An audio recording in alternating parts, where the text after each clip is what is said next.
When my father left 9 years ago, I promised myself that I would never allow a man to treat me the way he had treated my mother.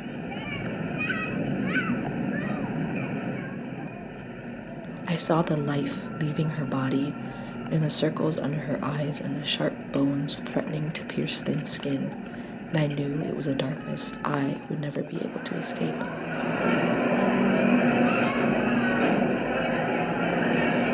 He left without reason. His departure was as quick as it was shocking. With no answers and no explanation, suddenly, one day my father was gone.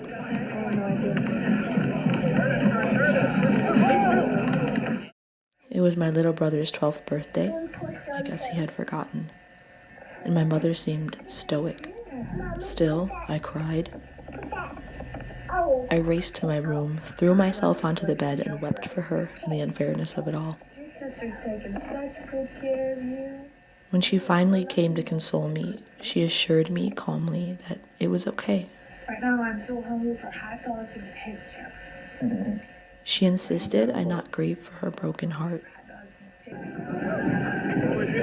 I didn't understand then how she could be so calm.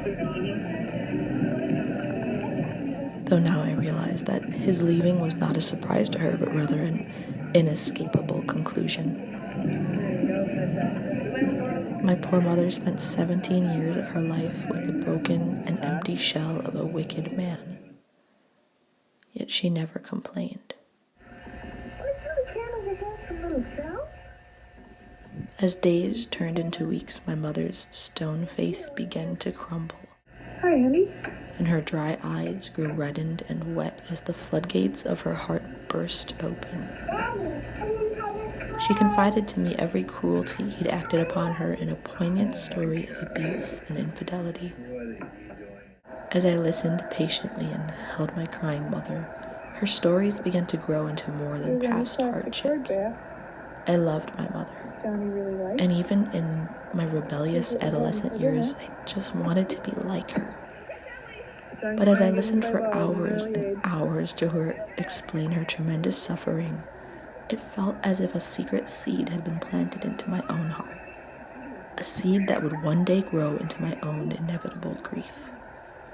I was my mother's daughter, and that meant that I would suffer too.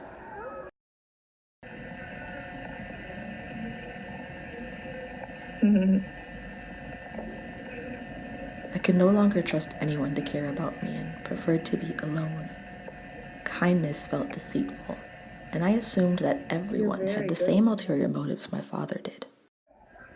I abhorred relationships because I feared the vulnerable position they put me in. That's my family. To avoid them, I grew my own shell, and life became a terrifying game of trying to be as invisible as I possibly could. One apple after another, I grew a rotten, sour orchard from the secret seed that had sprouted. I was angry, hurt, and scared, but most of all, I was lonely. I craved intimacy and friendship despite the overwhelming anxiety they caused. Just like my mother, I wallowed in isolated agony for years after my father left.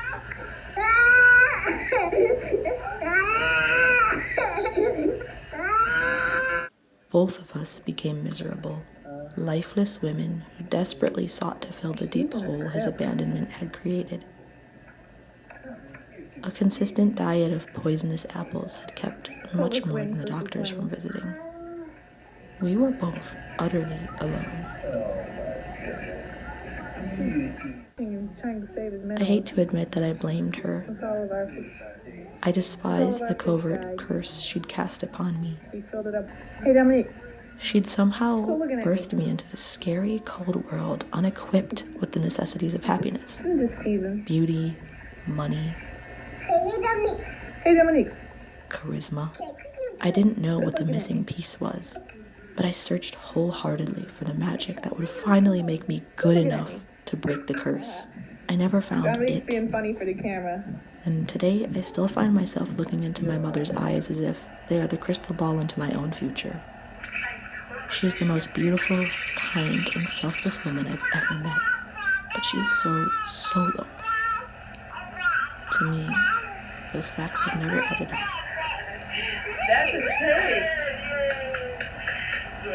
That's a tape there. Dominique's saying it. It's a tape there. Mommy right now, she doesn't want to say, Daddy, Daddy, Daddy.